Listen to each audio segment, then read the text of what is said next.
Welcome to the Doug and Mike Show. I'm Doug. Hey, and I'm Mike. And we have real conversations with real people. Mike, who is our guest today?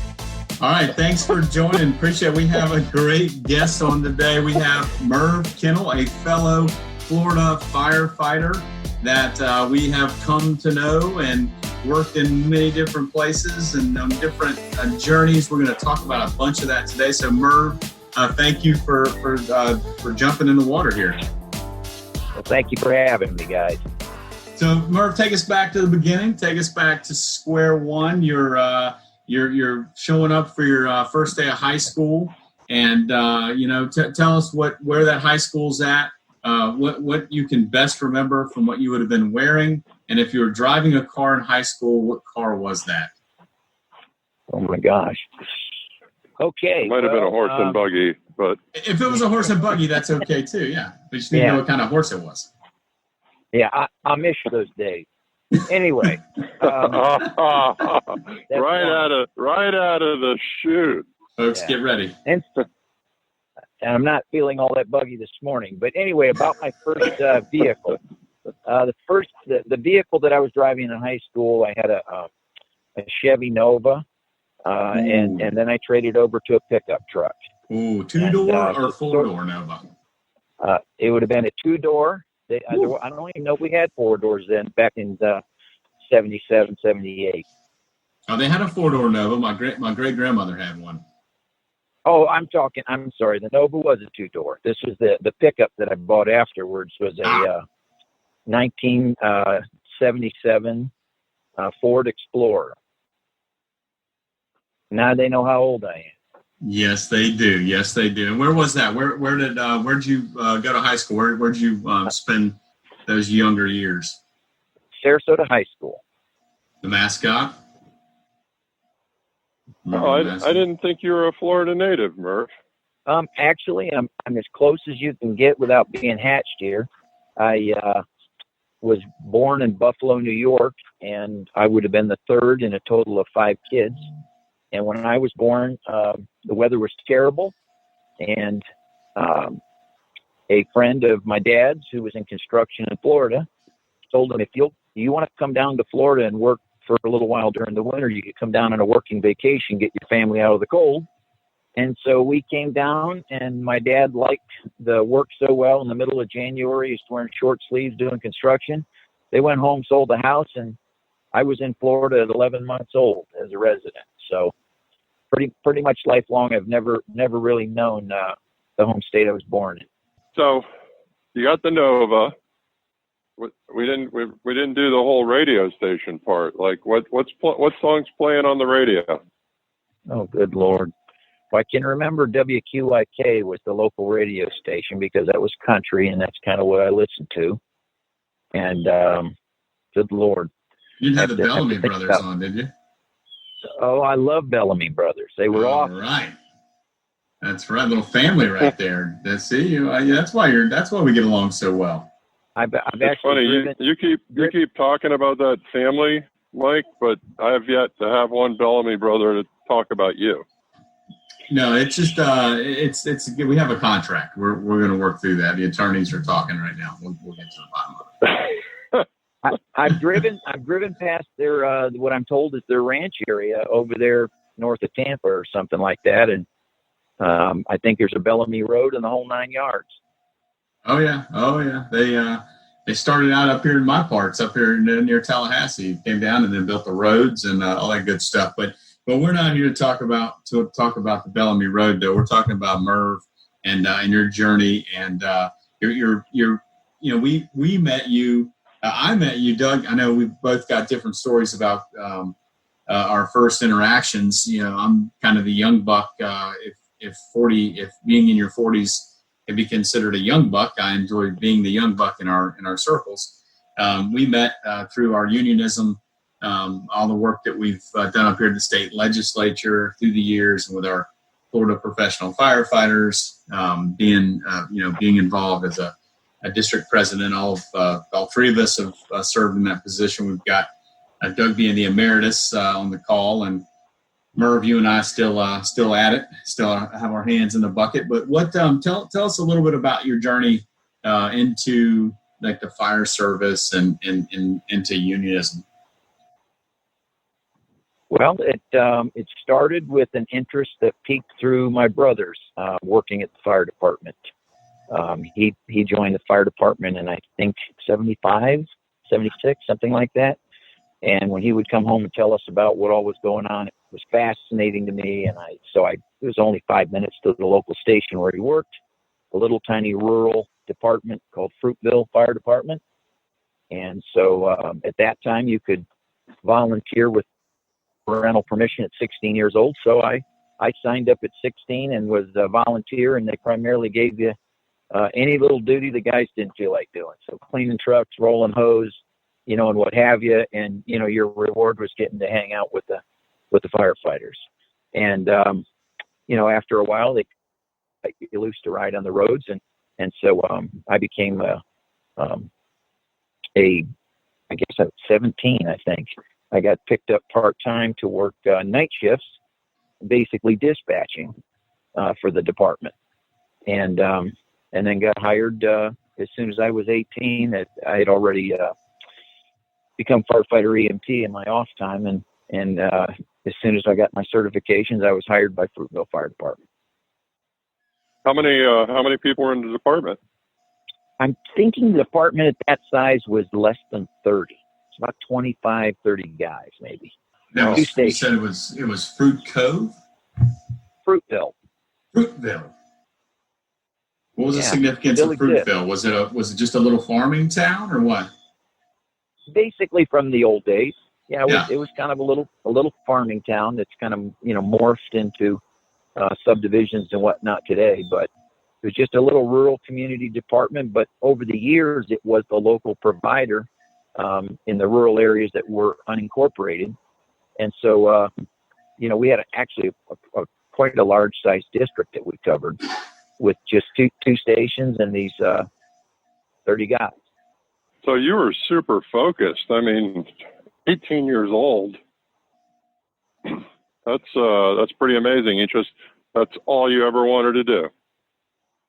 I wish I could say that, because everybody thinks that's cool, but honestly, firemen never crossed my mind until my brother started to tell me the stories about firehouse life and the cool calls that he went on and the interesting stuff. And I just, I was pretty much a young Mennonite kid doing construction work, working for my dad, learning carpentry and trim carpentry. And I sort of thought I was destined to just do construction. And when I found the fire service, it just created a passion in me that I still have today. Some of what I remember. Well, that's really interesting. It's neat too, like talking to, when you talk to guys about like the beginnings, and obviously everything's generational. It changes through time, and now when you talk to young guys that come in, it may be a little bit different. But my story was the same way. I was in Jacksonville, and you had somebody talking to you about it, and being about that same age, and so what do? You go up to the firehouse, and you're immediately drawn to the kind of fraternalism and the excitement, and the guys are in and out of the station, and watching the interaction of the crews and the diversity. I mean, you had you could see, the different guys from different walks of life and all this stuff, but they're all wearing the same uniform, they're all in the same truck, they're all pulling they're all doing the same duty and getting the job done. So it's neat to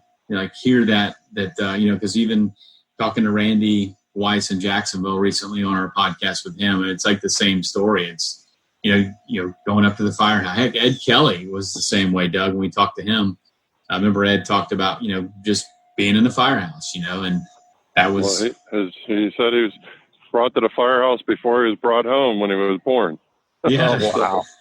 They stopped by the station on the way home from the hospital. But wow. It's just what for you?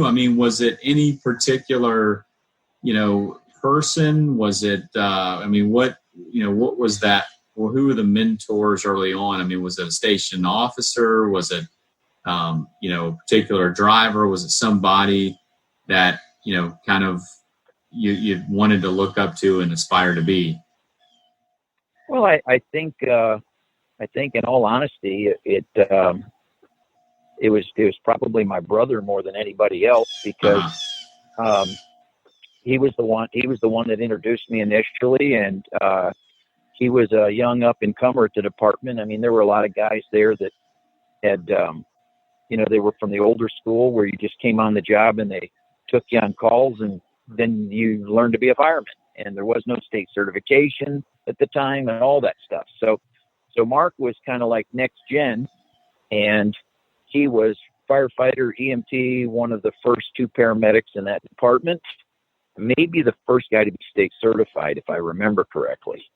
And so, as he talked to me about the paramedic side of stuff, man, that just, I saw this as just this incredible, opportunity to be able to do stuff that other people have to become RNs or doctors. And, in this relatively short period of time, I would be given these privileges to try to bring life-saving skills to people in their, in their time of need. And that was just really, really exciting to me. So, I was very, very early in my career. I mean, I was in paramedic school when I received my state certification, or fire school when I received my state certification as a paramedic. I'll never forget that. That was a big deal for me. I at that. You remember your paramedic number? I don't. I wish I did, and I tried looking for that old paperwork a while back, and wow. I thought I knew where it was, but I haven't been able to find it. Now wait a minute. Did I just hear you say that you were in paramedic school in high school? In fire school. In fire school, you went through medic school. So the department needed medics so bad, and they asked me when they hired me if I'd be willing to go to paramedic school, and I said, absolutely. So wow. I did EMT, paramedic, and then firefighter in order to get the job, or to be what I wanted to be on the job. And they said those were the original numbers. At the time, I was they said I was the first guy in the state to be a licensed paramedic at the age of 18. And there were a lot of reasons for that. They let you go to EMT school before you were 18, as long as you didn't take the state test. You were, and, things like that allowed it to happen. And then letters from the chief requesting that they, waive the original entry stuff and make it easier for me to get in, so that by the time I was legal and able, that, I'd be able to be in service sooner than later. So it was exciting. So where did the old union bug, where did you get bit by that? Well, that's interesting to me, maybe not to anybody else, but I was raised under the perspective, I don't know exactly where I got it. I don't think our family sat around talking bad about unions or anything, but somehow I had this impression that, these were corrupt organizations that charged dues and did all these, terrible things, the Hoffa image that you see on TV. And so I just never saw myself joining a union. And of course, the department I was in, was not union. And the fire chief told me when he hired me that if he ever heard the word union come out of my mouth, he'd fire me on the spot. And so, the idea of having a union was just not in my repertoire. It was like, stay clear of that, enjoy the job. And so it wasn't until merger with three other rural departments, South Trail and Northeast, we came together to form Metro Sarasota, and two of those departments were union. And when we got together and I saw the difference between the pay and the benefits, the ability to actually have a say in the safety in the workplace and whatnot, I was just, I was sold from the get-go. It didn't take much for me to make the shift. Who was the union president at the time, you remember? I think, gosh, I'm drawing a blank. Was it John Esposito? I think the reason I started to say John Glandon is because the original union in Sarasota was the city of Sarasota, and John Glandon was the president during that era when I was joining one of the departments that became part of Local 2546. So City of Sarasota started it for everybody, and then a lot of the local departments over time started to join that successful union. So you but at the time it wasn't known as Suncoast yet, correct? No. There was our local at the beginning was Metro Sarasota. So that's an interesting segue there too for the listeners out there. I know we have a lot of firefighters that listen to the podcast, and we all have unique arrangements back home. My local here in Tallahassee is we have a city-county thing, so we're kind of like Duval County in a way that there's only one fire department and for the entire county. So we have one big local. Some cities have their own locals, some counties have their own locals. So you may have a couple locals within one county, but you guys, you've kind of become known for a different arrangement. Talk a little bit about how y'all are set up. Well, so we're an amalgamated local that was kind of like in the process of being amalgamated before it was cool. That's a big word, by the way. It just made sense that we don't know anything about this. We don't know what our rights are. We don't know how to negotiate. We don't know anything. We just know we want to be a part of this, this organization, the International Association of Firefighters. We want to have a voice in the workplace and be represented, et cetera.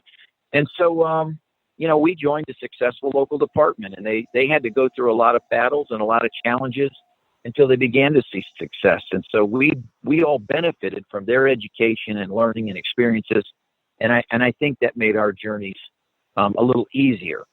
And, it's what I've tried to do ever since I got involved, was just keep making it a little bit easier for the next generation, a little bit better, et cetera. So, when that first amalgamation happened, that would have been the South Trail and Northeast fire departments, who were both union, one Teamsters, one IAFF, came on board with the City of Sarasota's local.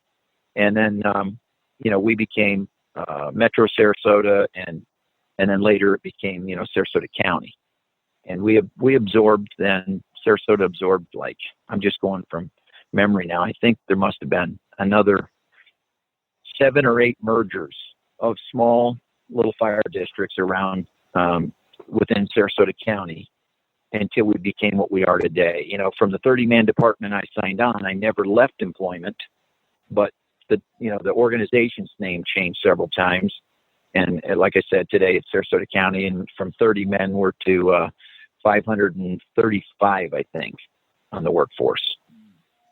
Yeah, quite a huge group, and it's a model that's working, and we're trying to get other locals, particularly up in Northwest Florida, to take a page out of your book and join up, because many hands make light work, and it's the kind of the rule in life where you've got a couple 2-3% of an organization that will show up and really get the work done. So 1 or 2% of 15 guys in a small city is not very many people. So the model works, and we actually here in Tallahassee brought in a smaller group south of us. Doug loves to say the name of that local. Doug, who is that? Wakulla. What color's your tie? That's all I remember. The only way I can remember is what, and now he's Doug's coming up here to on a hunting lease not too far from Wakulla. So never say never, right? But that's I speak Wakulla. He does. He's getting better with the yodeling, and whenever we're on the phone and he hears me walk up into a group of guys up here in my neck of the woods, he always jokes because it sounds like country yodeling when I walk up. It's just a bunch of grunts and sounds that we all understand somehow. Yeah, it's definitely country code. Mm-hmm. All I can do is pretend to do it, but I don't understand what they're talking about. It's a beautiful thing. It's amazing. That so I mean, what's you retired from the one wearing the one hat of being on the job. What was that like? Walking away from the firehouse after so many years. Well, I think it's a different journey for everybody. But speaking for myself, I started hanging out at the station in '76, and I didn't leave until 2013. So for me, I had a satisfying and fulfilling career, and I was ready for the next chapter. And that happens differently for everybody. I think I've heard of guys that have been on the job 40 plus years, even some guys in New York 45 years. I have no idea how they survived that long. Anyway, having said that, for me, it was time to go. I knew it was time for a different generation to take the reins, and I felt good about the next chapter. And then just to make sure I had made the right decision, why the month before I retired, I had a heart attack. And so I was like, I know I made the right decision. Mm.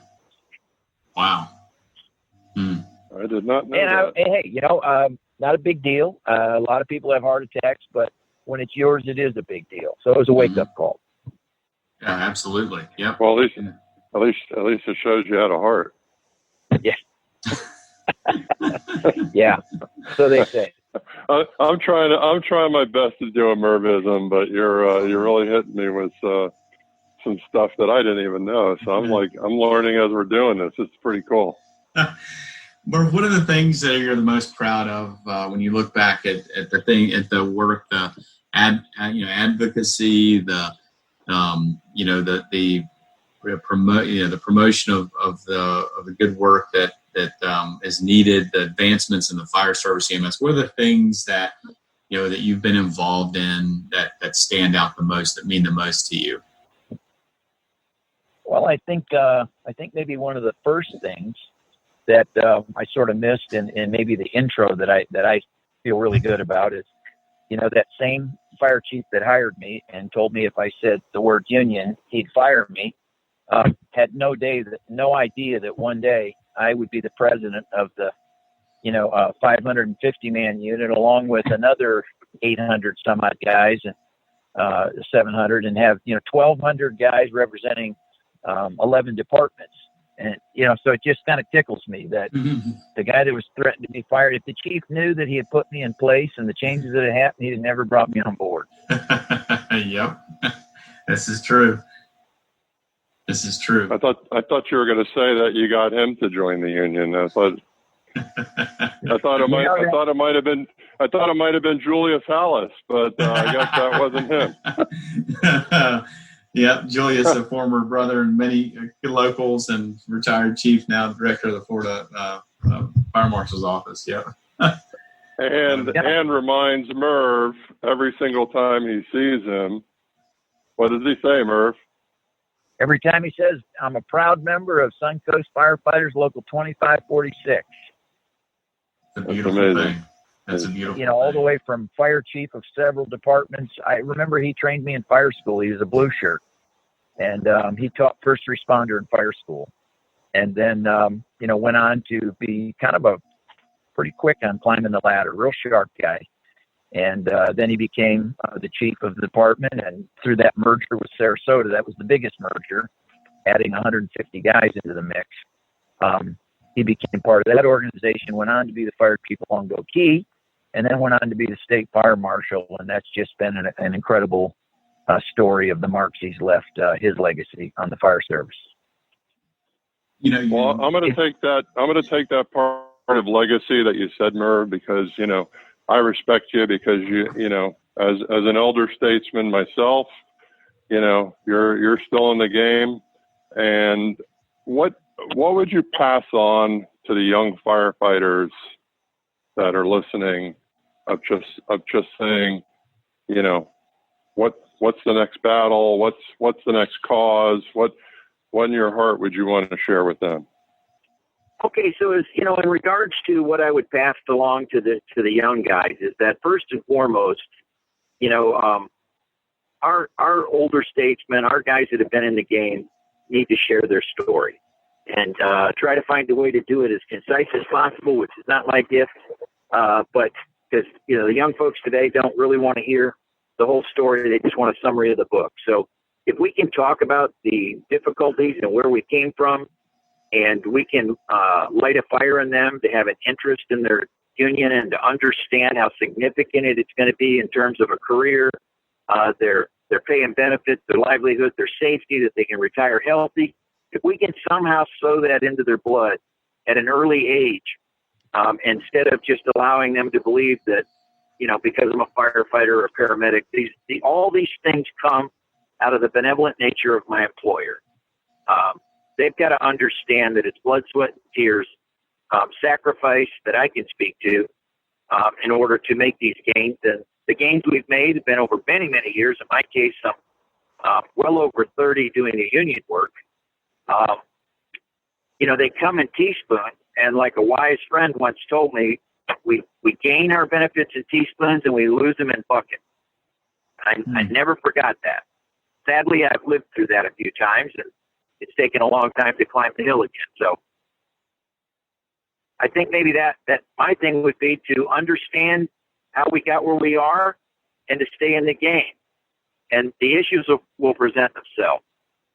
Well, Merv, you've been wise words. You've been a mentor for me through the years before I was on the board with the FPF, and just as a local officer coming to meetings and trainings and conventions and things. And the thing that stood out the most about you was that you stayed in the game and you stayed at the table and you were a leader when you could have gone on and moved on and enjoyed, the prize. And, you told me one time, Mike, never take the gift, never take the prize. And that always kind of stuck with me, because there's times in your career where you have these shiny little objects that dangle out in front of you, and you can go grab those and take those. And it feels, it feels good for a moment. And, but you look back and say, well, what did I give up? What did I trade for that? And, you instilled that in me to look at the long game, look at the long term, invest, in the future of understanding that, when you go to the electeds and the appointeds, the local level and then at the state level, you realize how it takes, year after year after year after year. I mean, heck, it took us over a decade to get cancer benefits for firefighters, but we never gave up. So I just want to say thank you for that guiding, that putting those stones in the creek for me to get across, to understand, what this long game looks like. And, I think you've inspired many, I know in my district, and you probably don't even know how many guys you've inspired just through your actions. So I want to say thank you for that. Well, no thanks necessary. It's to me, it's almost like a rite of passage. It's just something I feel it should be a natural instinct for firefighters, people that choose to serve. This is just another extension of serving. We serve the public, but we also serve our brothers and sisters that we walk alongside. Well, I'd like to give a little Merv plug, and I just know that, Merv, you really helped me grow as a union leader just by almost by like deal brokering,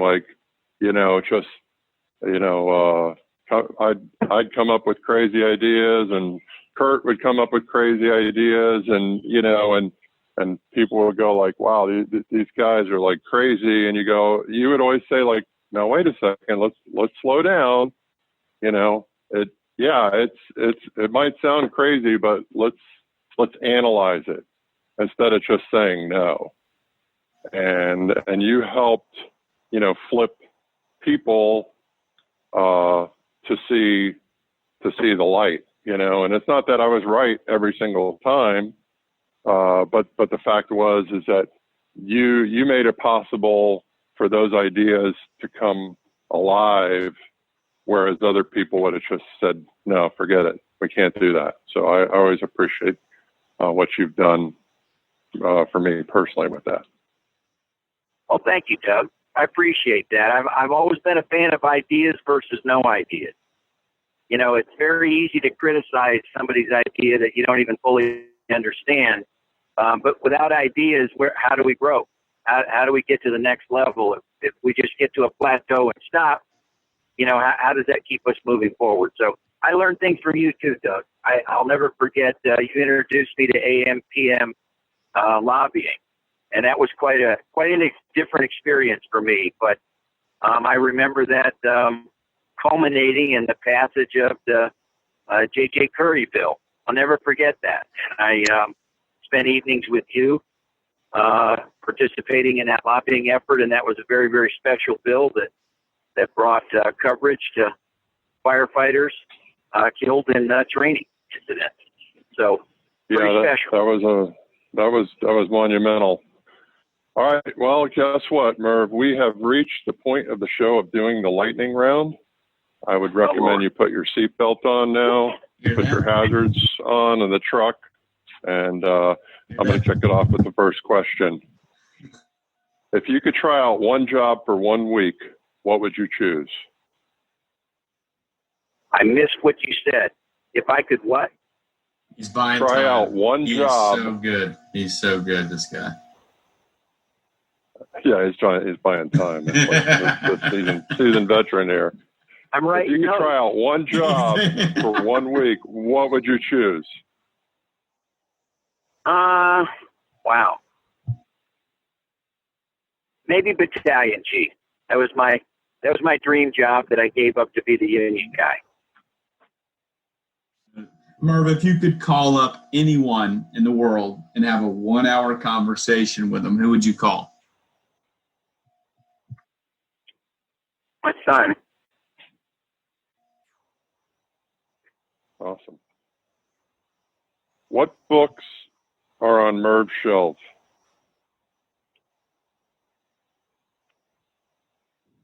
A whole lot of union books. More than I'd ever care to read again. And you know what? The union robbed me of my joy for reading. I had to read so much for the union that when I get off duty and I shut off the clock, I try not to read.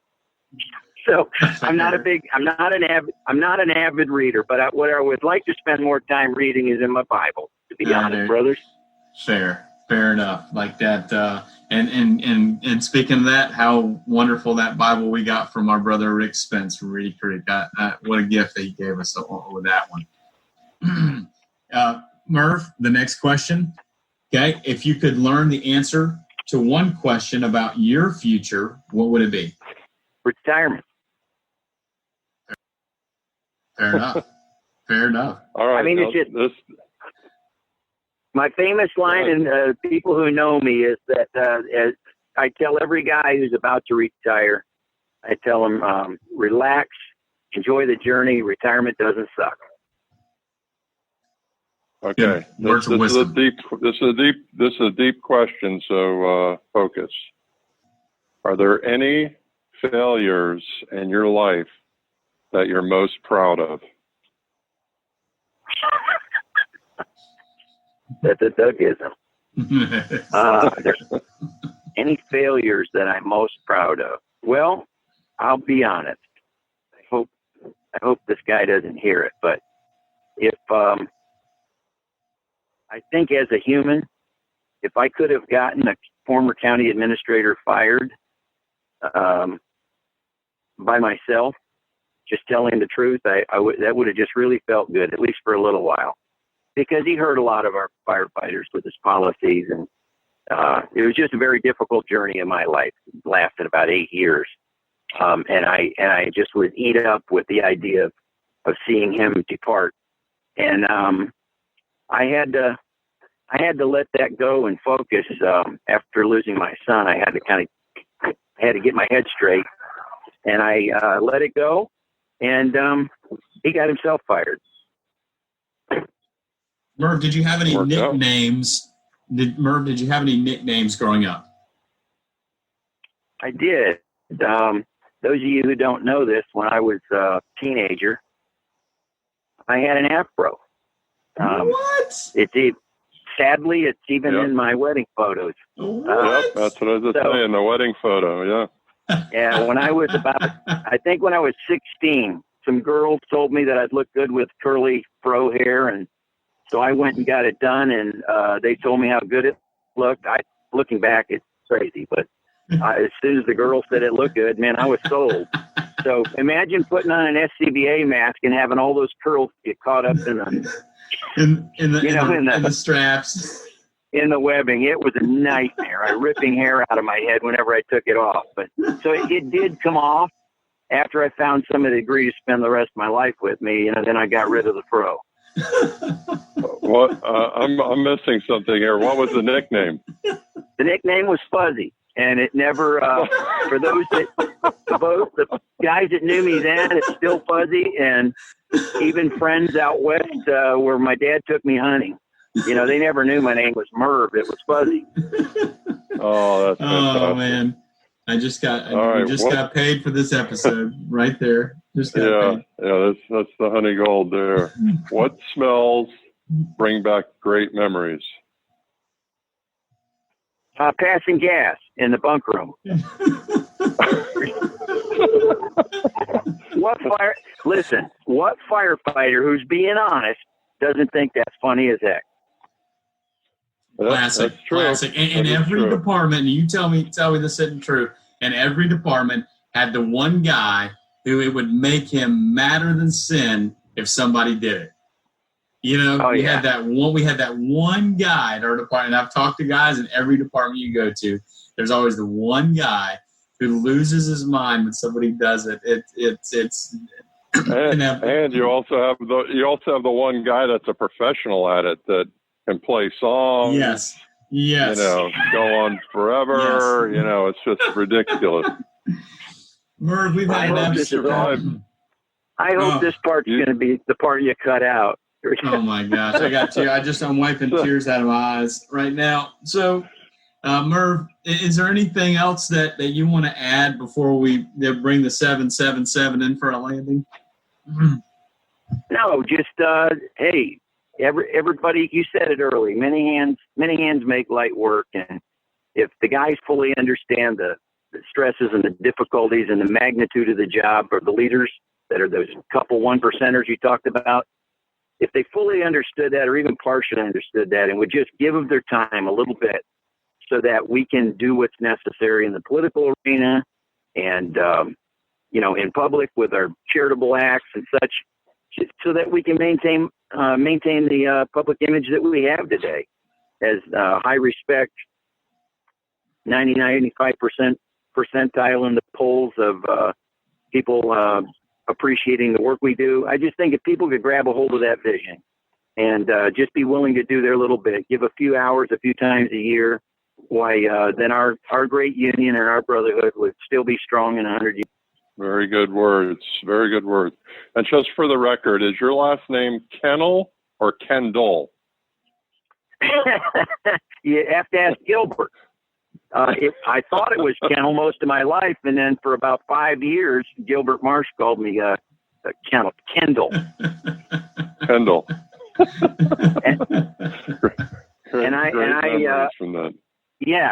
I appropriately thanked him as General Mush. Merv, thank you for taking time to be with us today. I'm gonna send it over to Doug for a sign off. All right, folks. Merv Kennell, one of a kind. There is only one Merv, that's for sure. Folks, make sure you follow us on Instagram and YouTube at Doug and Mike Show. And thanks out to our sponsor, Chief Miller. You can find him on Instagram at Chief_Miller. Have a great day.